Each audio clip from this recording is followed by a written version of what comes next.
उनके प्रति उनकी तरफ से कोई दो शब्द भी नहीं आए, जिसका हमें खेद भी है, दुख भी है, पर फिर भी हम बार बार इस इशू को उनके सामने रखते रहेंगे।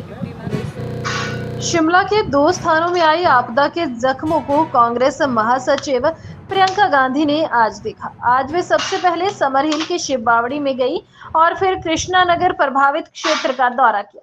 इस दौरान सीएम सुखविंदर सिंह, कांग्रेस प्रदेश अध्यक्ष प्रतिभा सिंह और मंत्री अनिरुद्ध सिंह भी मौजूद रहे। प्रियंका गांधी ने बरसात से हुए नुकसान का जायजा लिया और आपदा प्रभावितों से बातचीत। प्रदेश कांग्रेस अध्यक्ष प्रतिभा सिंह ने एक बार फिर केंद्र सरकार से हिमाचल प्रदेश में आई आपदा को राष्ट्रीय आपदा घोषित करने की मांग उठाई। उन्होंने कहा कि केंद्र की मदद के बिना हिमाचल आपदा की भरपाई नहीं कर पाएगा। उन्होंने कहा कि उन्हें विश्वास है कि पीएम उन्हें निराश नहीं करेंगे। दुख की बात है कि जहां हमारा किसान बागवान प्रभावित हो रहा है, किसानों को इस वक्त राहत चाहिए क्योंकि उनके खेत खलिहान चले गए, उनकी ज़मीनें दह गई, और उसी तरह से जो बागवान है उनका सेब जो अभी तैयार हुआ है उसको उन्होंने मार्केट में पहुंचाना है। उसके लिए हम पीडब्ल्यूडी विभाग का धन्यवाद करते हैं कि उन्होंने तुरंत हर जगह में सड़कें दुरुस्त की है और आवागमन गाड़ियों का किया है ताकि उनका सेब ना फंसे।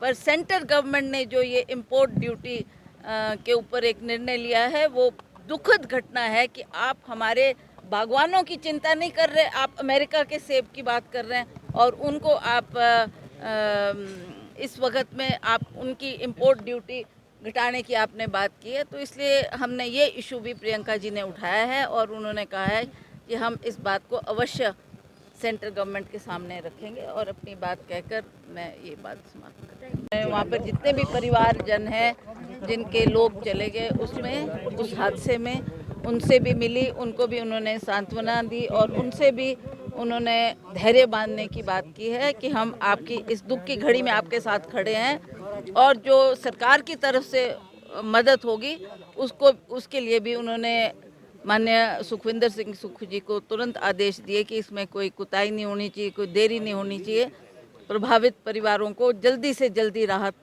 दी जाए, ये उन्होंने निर्देश दिए। कल वो मनाली तक जाकर आई, जितना भी नेशनल हाईवे डैमेज हुए हैं वहाँ के परिवार के सदस्य जो प्रभावित हुए हैं उनसे भी मिली, उनसे भी उन्होंने व्यक्तिगत तौर पे बातचीत की और उनको सांत्वना दी कि इस दुख की घड़ी में हम आपके साथ खड़े हैं।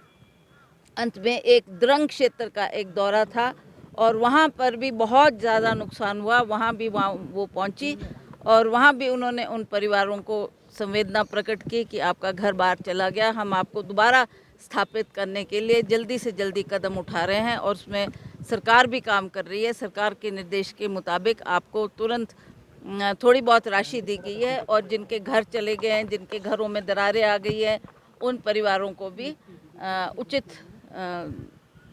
पैसा दिया जाएगा। मैम, आपने एक पत्र भी लिखा है सांसदों को, क्या? देखिए, मैंने पिछली बार जब मैं सांसद बनकर अभी पार्लियामेंट अटेंड करने गई तो ये मेरा कर्तव्य था कि मैं वहाँ पर अपनी बात रखूँ, पर आप जानते हैं कि वहाँ मुझे मौका नहीं मिला। मणिपुर इशू बहुत ज़्यादा था, इसलिए हमें अपनी बात कहने का टाइम नहीं मिला और प्रधानमंत्री को मिलना तो बहुत कठिन कार्य है। पर फिर भी मैंने जो हमारी फाइनेंस मिनिस्टर है सीतारमन जी, उनसे भी आग्रह किया कि ऐसे वक्त में आप हमारी मदद करें। उन्होंने कहा आप तुरंत एक मुझे भी चिट्ठी लिखें, होम मिनिस्टर को भी चिट्ठी लिखें और हम इसमें अवश्य हिमाचल प्रदेश की मदद करेंगे, ऐसा उन्होंने कहा। अब कितना अनाउंस करते हैं, कितना देते हैं, that is for the prime minister to decide. उत्सुक हूँ कि हमारे को मौका मिलना चाहिए और हमें इतनी बड़ी त्रासदी हिमाचल में हुई है, वो हिमाचल प्रदेश जिसको माननीय प्रधानमंत्री जी ये कह के गए पिछले इलेक्शन के दौरान कि ये मेरा दूसरा घर है, और आप दूसरे घर की तरफ देख भी नहीं रहे हैं कि उस वहाँ कितनी त्रासदी होगी, कितना नुकसान हो गया। इसकी स्टेट गवर्नमेंट इसकी भरपाई नहीं कर सकती। उसके लिए हम प्रधानमंत्री जी से आग्रह कर रहे थे कि आप हमारी बात सुने और आपकी मदद के बिना हम इस काम को पूरा नहीं कर पाएंगे, इसलिए आपकी मदद हमको इस क्षण में अवश्य चाहिए। मुझे पूर्ण विश्वास है कि जनता की आवाज़ को सुनते हुए प्रधानमंत्री अवश्य हमारी बात को सुनेंगे और इस पर उनको तुरंत धनराशि भी घोषित करनी चाहिए और जो यहाँ पर त्रासदी हुई है उसके लिए संवेदना भी प्रकट करनी चाहिए।